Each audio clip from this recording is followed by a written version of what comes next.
함께 나눕니다. 한번 따라할까요? 말세의 건강한 신앙을 유지합시다. 말세의 건강한 신앙을 유지합시다. 한 번 더, 말세의 건강한 신앙을 유지합시다. 말세의 건강한 신앙을 유지합시다. 아멘. 이 제목으로 해서 한 두세 번 앞으로 더 하려고 합니다. 오늘 포함해서 전체적으로 한 두세 번 정도, 아마 세 번 정도는 진행이 될 것 같습니다. 자, 오늘은 이 제목으로 함께 한 두 가지를 나누려고 합니다. 이 세상에서는 말세라고 하면 인류의 역사가 종결되는 세상 끝날이죠. 그렇게 되기 직전의 시대를 두고 말세라 그렇게 말을 하죠. 우리 다 그렇게 알고 있습니다. 요즘 같은 이런 시대는 우리가 모두가 다 말세다 우리 그렇게 표현을 합니다. 여러 가지 상황이나 징조나 보면 확실히 말세는 맞는 것 같습니다. 다시 말하면 세상 끝날이 다가온 것은 틀림없는 사실인 것 같습니다. 자, 그런데 성경에서는 이 말세를 그렇게 그 직전의 시대만 말하는 게 아니고 예수님께서 부활하시고 승천하셨잖아요. 그때 이후부터 예수님의 재림하시기까지의 기간을 두고 말세라 그렇게 말하고 있습니다. 그때 당시의 사람들은 다 그렇게 생각했어요. 왜냐니까 예수님께서 재림을 하실 때가 언제인지를 모르니까 그들은 예수님의 재림이 곧 오실 것이다 이렇게 생각했던 거예요. 그러니까 예수님께서 승천하신 이후 재림하시기까지는 지금도 포함되잖아요. 그죠? 지금도. 그래서 사실은 그때부터 지금까지 또 이후 주님 오신 날까지를 통틀어서 말세라 그렇게 봅니다. 그래서 베드로후서 이 편지를 받은 사람이나 지금의 우리들이나 똑같은 말세의 시대를 살고 있다고 보면 됩니다. 그러므로 말세에 관해서 경고한 베드로의 이 말은 지금 우리에게도 굉장히 도움이 되는 것입니다. 그대로 적용이 되고 도움이 되겠죠. 자, 그런데 이 성경시대와 마찬가지로 지금도 우리의 믿음을 흔들어 놓으려는 악한 세력이 있습니다. 특별히 이단의 사상, 이단적인 사상이 판을 치고 있습니다. 자, 그렇다면 우리는 이런 상황 속에, 이런 시대 속에 이렇게 밀려 들어오는 이단적인 사상, 이렇게 밀려 들어오는 악한 세력, 우리의 믿음을 흔들어 놓는 이것이 판을 치고 있는 이런 상황 속에 우리가 어떻게 하면 흔들리지 않고 계속 건강한 신앙을 유지할 수 있을까? 이게 오늘의 질문입니다. 두 가지를 봅니다. 하나는 하나님의 말씀을 신뢰하고 붙들어야 합니다. 따라합시다. 시작. 하나님의 말씀을 신뢰하고 붙들어야 합니다. 베드로는 3장 1, 2절에서 이렇게 말합니다. 여러분 세 번역으로 보면 1절 제가 읽습니다. 2절은 여러분 같이 읽고요. 사랑하는 여러분, 나는 여러분에게 이 두 번째 편지를 쓰고 있습니다. 두 편지로 나는 여러분의 기억을 되살려서 여러분의 순수한 마음을 일깨우려고 합니다 했는데, 이 순수한 마음이 뭐냐면 오염되지 않은, 흔들리지 않는 순전한 신앙을 두고 말하는 거예요. 우리 이전에 살펴보았죠. 지난주하고 쭉 보았던 것처럼 순전한 신앙, 그걸 말합니다. 여러분의 그 순전한 신앙을 일깨우려고 합니다. 이렇게 이제 베드로가 1절을 시작합니다. 2절 같이 시작. 그렇게 해서 거룩한 예언자들이 이미 예언한 말씀과 주님이신 구주께서 여러분의 사도들을 시켜서 주신 계명을 여러분의 기억 속에 되살리려는 것입니다. 자, 지금 베드로가 경계하고 있는 이단 사상은 우리가 앞에서 살펴본 것처럼 예수님의 재림과 심판을 부인하는 것입니다. 그리고 그리스도인들은 계명과 율법에서 자유해졌다 해서 계명, 율법, 하나님 말씀 지키지 않아도 된다 이렇게 말하는 사상입니다. 여러분, 이런 것들은 결과적으로 우리가 지난주도 봤습니다. 결과적으로는 방종한 삶을 조장하는 것입니다. 그래서 결과적으로는 타락한 삶을 살도록 그렇게 형성하는 것입니다. 자, 그러면 어떻게 하면 이런 사상으로부터 보호받을 수 있을까? 어떻게 하면 이렇게 밀려 들어오는 이런 잘못된 사상, 사조, 이런 것들로부터 우리 자신을 보호할 수 있을까? 2절에서 여기에 대해서 두 가지를 말하고 있는데, 우리가 봤던 금방 2절에서 보니까 거룩한 예언자들이 이미 예언한 말씀, 예언의 말씀입니다. 그 다음에 주님께서 사도들을 시켜서 주신 계명, 이 두 가지입니다. 말씀과 계명. 자, 여러분, 사실은 말씀, 계명 같은 거죠. 사실은 같은 거죠. 예언이라 하면 예언한 말씀이라 했잖아요. 그래서 예언은 뭐냐면 세상 사람들은 이 예언을 어떻게 이해합니까? 앞날을 점치는 점쟁이 정도로 그렇게 생각을 하죠. 예언하면. 성경에서는 그게 아닙니다. 물론 그런 앞날을 예언하는 부분이 있습니다. 없는 건 아닙니다. 그러나 그게 다가 아닙니다. 그게 전부가 아니고요. 그게 핵심이 또 아닙니다. 성경에서는 하나님의 말씀을 대변해서 말하는 것, 하나님의 말씀을 대언해서 말하는 것, 이걸 두고 예언이다 이렇게 말합니다. 그렇다면 이런 것을 모아놓은 책이 바로 성경책이죠. 성경이죠. 그래서 우리가 구약의 우리 예언서 하면 선지서를 두고 말하죠. 그죠? 그러면 이 구약의 선지서를 기록한 이사야나 예레미야 같은 선지자들, 예언자들, 이들뿐만 아니고 성경 구약의 예를 들면 모세오경을 기록한 모세나 또는 많은 시편을 기록한 다윗이나 또는 신약에 넘어오면은 오늘처럼 이렇게 오늘 우리 본문에 베드로서를 기록한 베드로나 요한, 바울 이런 사람들도 예언자가 되죠. 자, 그런데 혼탁한 이 세상 가운데서 우리의 믿음을 흔들어 놓으려고 하는 잘못된 사상이 뭐냐면 하나님의 말씀에 대한 권위를 흔들어 놓는 것에서부터 시작하는 거예요. 아까 말씀드린 것처럼 예언자는 선지자들이 예언자지 다른 사람들은 무슨 예언자냐 이런 식으로 해서 결국은 예를 들면 선지서만 권위가 있고 또 모세오경 이런 것만 권위가 있고 다른 신약 성경 이런 거는 권위가 없다. 이렇게 하나님의 말씀에 대한 권위를 흔들어 놓는 것에서부터 출발이 됩니다. 잘못된 이단적인 사상들은 예를 들면 이단 몰몬교는 그 창시자가 요셉 스미스이죠. 이 요셉 스미스가 17살 때에 몰몬이라는 천사가 나타나서 전해준 계시를 적었다 해서 그게 바로 몰몬경입니다. 그런데 그들은 이 몰몬경을 믿고 있죠. 이들은 성경을 부인하지 않습니다. 성경을 나름 자기들은 인정한다고 해요. 그래서 성경이 주 교재이고 몰몬경은 자기들이 부교재로 쓰고 있다라고 말을 합니다. 말은 그렇게 합니다. 예를 들면 우리 교회 정통교회를 다니는 우리 정통교인들에게 그런 식으로 말을 하죠. 그렇게 접근을 하죠.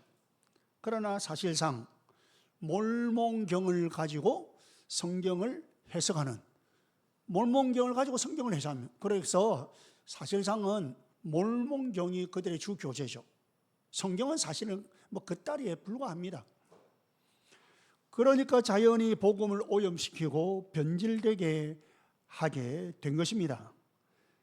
우리는 하나님의 말씀을 신뢰하고 붙들어야 합니다. 정통신학을 배경으로 하고 있는 교단의 교회들, 장로교, 침례교 등등 이런 정통신학을 배경으로 하고 있는 그 교단의 교회들도 19세기와 20세기를 지나면서 너무 과학을 맹신하게 됩니다. 과학이 이제 현대화되고 과학이 발달하면서 이전에 자기들이 보지 못했던 그런 과학이 굉장히 발달하고 있으니까 와 하면서 과학을 맹신하게 됩니다. 그러면서 하나님의 권위를 무시하는 신학을 도입합니다. 그런 신학을 도입하면서 변질됩니다. 그래서 성경에서 과학적으로 안 맞다고 느껴지는 것, 그럴 수 있잖아요. 성경에 빠는 부분이 과학적으로 안 맞다고 느껴지는 부분들이 있잖아요.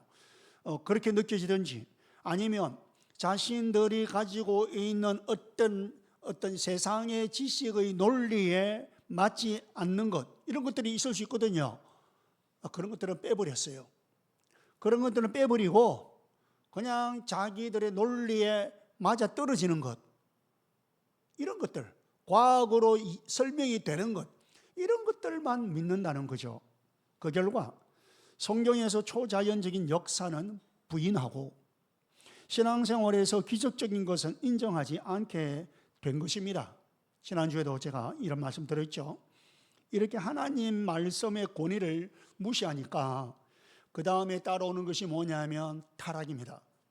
자연히 타락할 수밖에 없죠.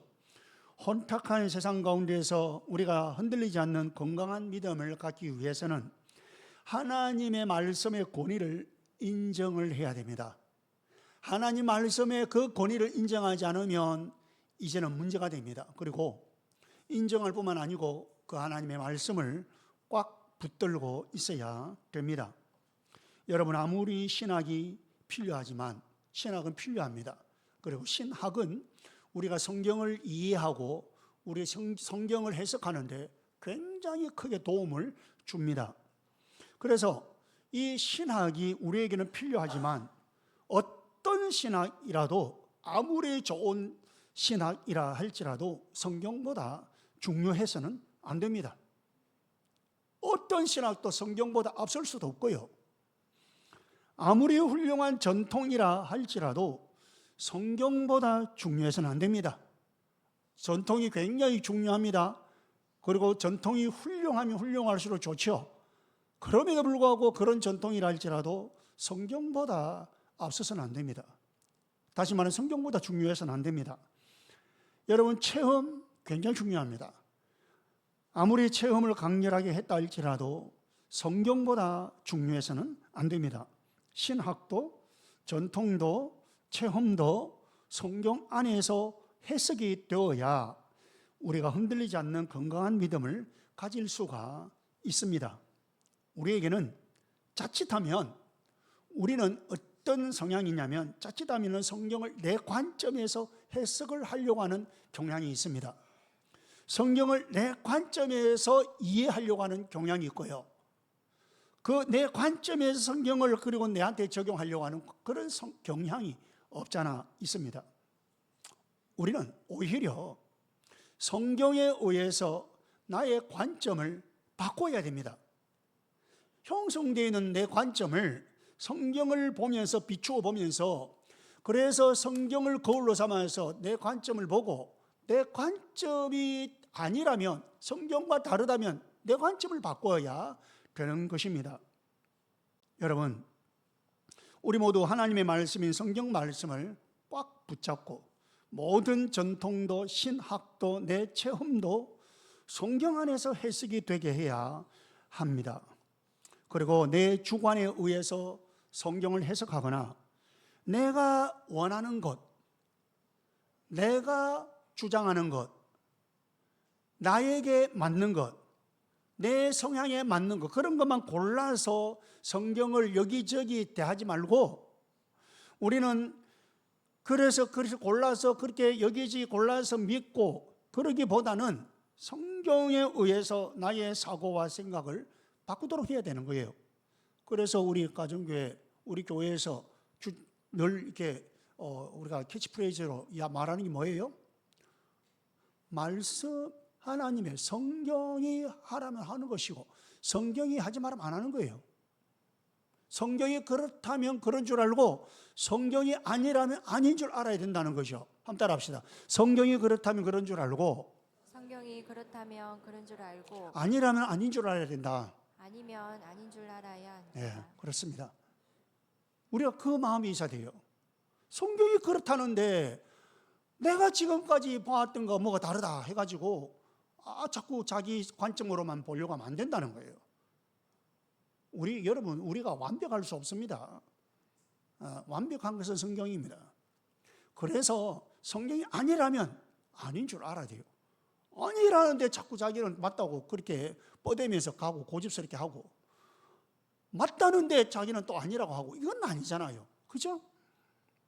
그렇게 되면 이게 내 주관에 의해서 성경을 해석하게 되면, 그래서 이게 나중에 이단적인 사상으로 빠져들기 쉽단 말이에요.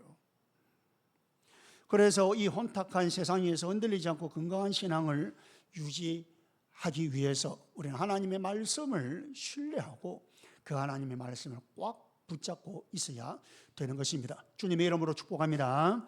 두 번째입니다. 두 번째는 혼탁한 세상에서 흔들리지 않고 건강한 신앙을 유지하기 위해서는 우리의 신앙을 삶으로 살아내야 하는 것입니다. 따라합시다. 시작. 신앙을 삶으로 살아내야 합니다. 어떤 삶이냐? 의로운 삶, 사랑하는 삶입니다. 의롭고 사랑하는 삶을 살아야 합니다. 2절에 보면 이렇게 말하고 있습니다.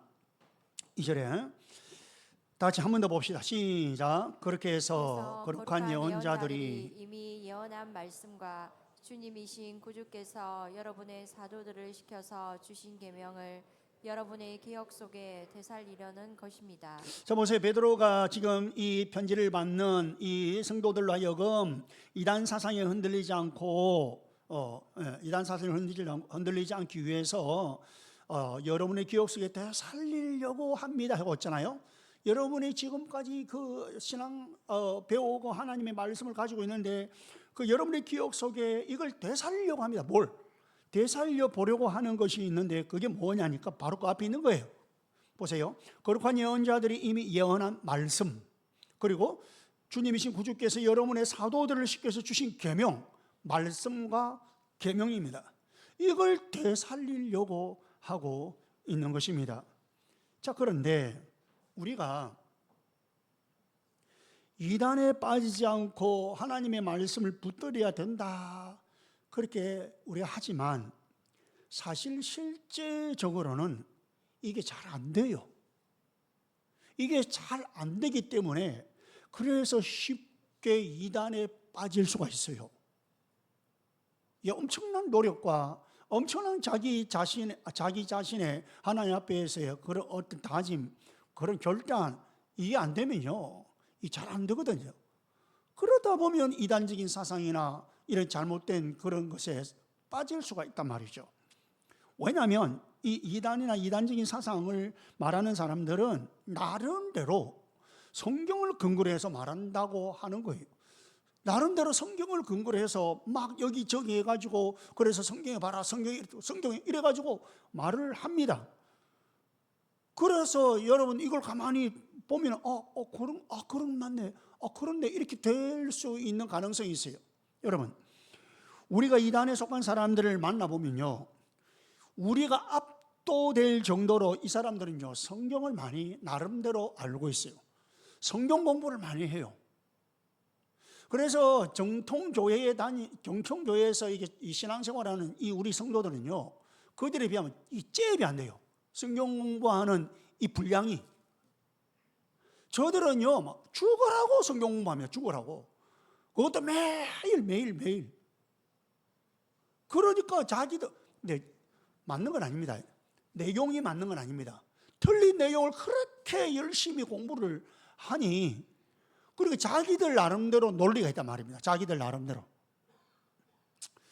그런데 우리는 그런 면에서 우리는 잘 준비가 안 되어 있으니까 이게 그 논리를 가만 들어보면 그 논리에 막 빠져들어가. 그래가지고 중직자들도 빠져들어가고 뭐 일반 교인들은 막 두말할 것도 없고 심지어는 뭐 목사 상호도까지 빠져들어가 버리고, 이게 자기가 정리가 안 돼 있으니까. 그래서 우리 뭐 지금 상공부 올해 이제 또 이제 새로운 삶까지 추가해서 합니다. 추가해서 하는데 사실 저는 개인적으로 이제 올해는 내가 개인적으로 죽었다. 나는 이제 죽었다 이 생각이 듭니다. 화요일 저녁, 목요일 저녁 막 이렇게 이제 하려고 하니까 그래도 이제는 해야 되겠다 싶어서 이제 하는데 여러분 상공부에 많이 함께 하시기 바랍니다. 어쨌든 우리 의상공부 우리 교회에서는 성경 공부예요. 그런데 이것도 우리가 준비하고 이것도 우리가 갖추고 해야 되지만 사실은 더 중요한 것이 있습니다. 우리가 어떻게 거기에 빠지지 않고 흔들리지 않을 수 있을까? 이것을 위해서 우리는 이런 이단적인 신앙을 가졌을 때에 그들의 그 마지막이 뭔지, 그들의 그 종착역, 그 결과가 뭔지를 우리가 봐야 됩니다. 그걸 알아야 됩니다. 베드로가 경계하는 이단은 지난주에 우리가 살펴본 것처럼 그리스도로 인하여서 계명과 율법에서 자유해졌다라고 하는데, 그래서 하나님의 계명 율법을 안 지켜도 된다, 마음대로 사는데 그 결과가 어떻게 되느냐를 오늘 3절에서도 말하고 있습니다. 3절 봅시다. 3절 시작. 여러분이 무엇보다 먼저야 알아야 할 것은 이것입니다. 마지막 때에 조롱하는 자들이 나타나서 자기들의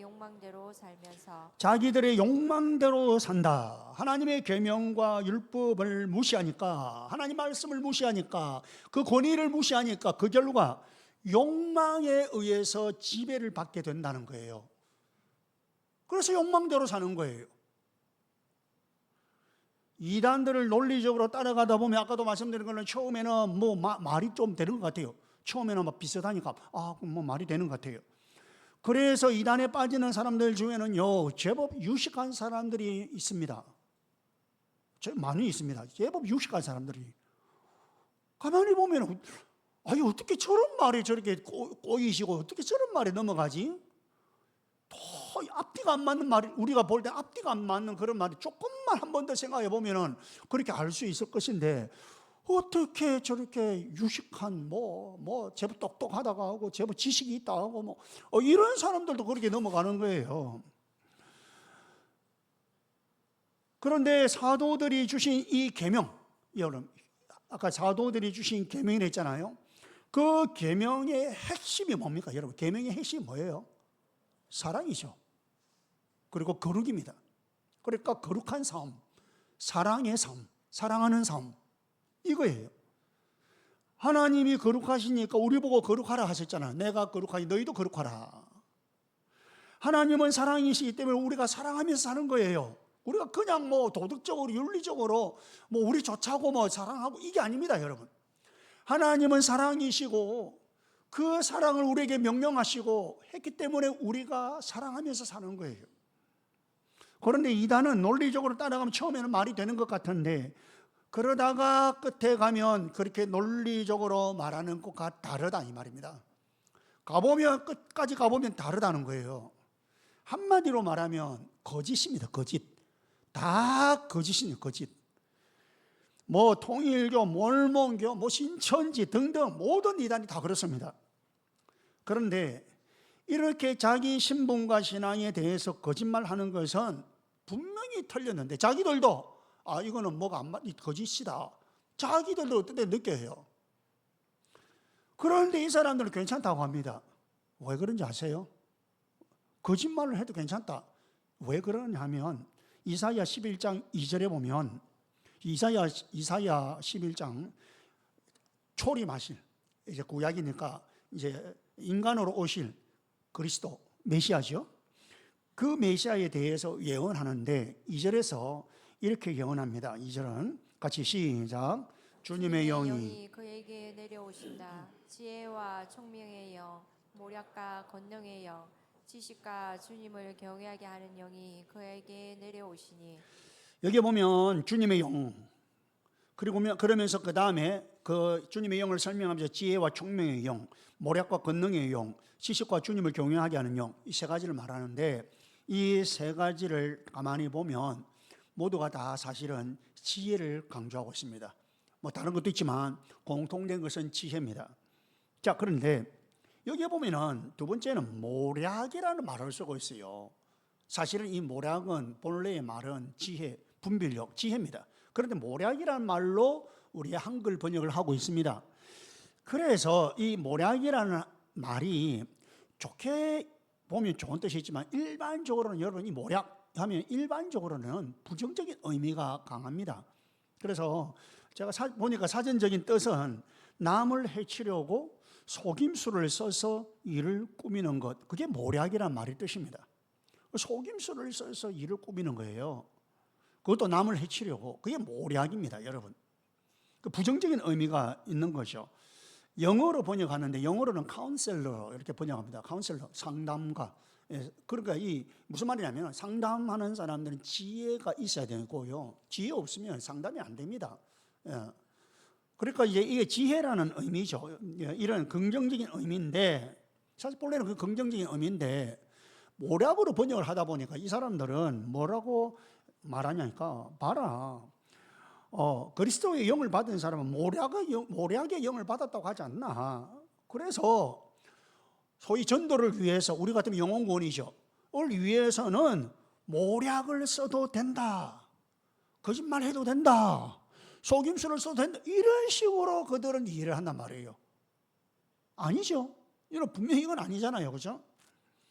어떤 신앙이나 사상도 그 이론만 보면 구별이 안 됩니다. 그 이론만 딱 보면요. 이게요. 그럴듯합니다. 어떤 사상도 어떤 신앙도. 그래서 우리가 봐야 될 게 뭐냐니까 삶이라는 거예요. 삶을 봐야 됩니다.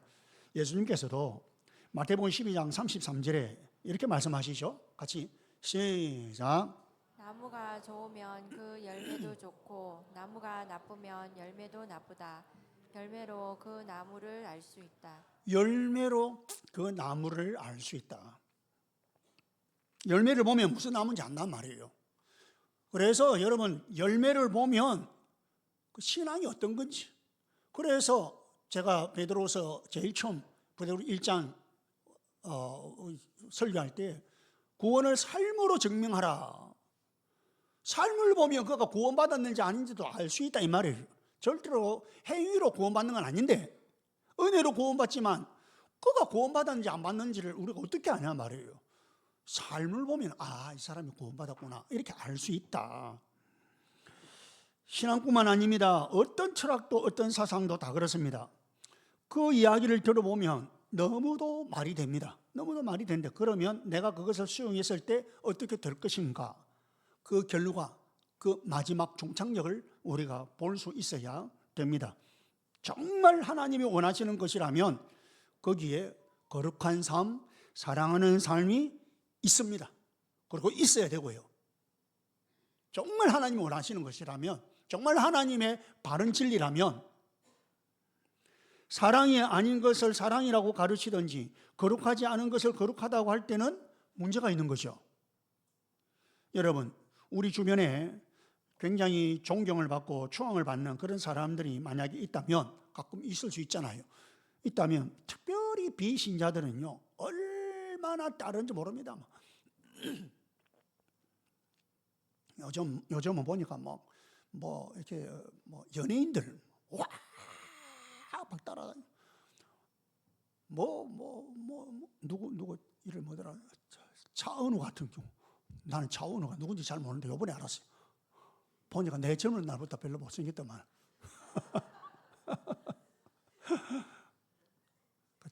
진짜 잘생겼어요. 하다가 보세요. 그렇게 따르는데 중요한 그들의 삶을 바라봅니다. 그들의 삶. 제가 무조건 나쁘게만 말하는 거 아닙니다. 가끔 신통하게 영험이 있는 그런 도사 같은 사람들 있어요. 진짜 영험이 있다. 여러분 그런 사람일수록 대단하게 이렇게 존경할 듯 하죠. 그런 사람일수록 그가 살아가는 가정에서나 또는 사람들과의 관계 속에서 따뜻함을 주고 사랑을 나타내고 그러면서 살아가면서 참 거룩한 의로움이 나타내지고 이런 삶이 있는지 보아라 말입니다.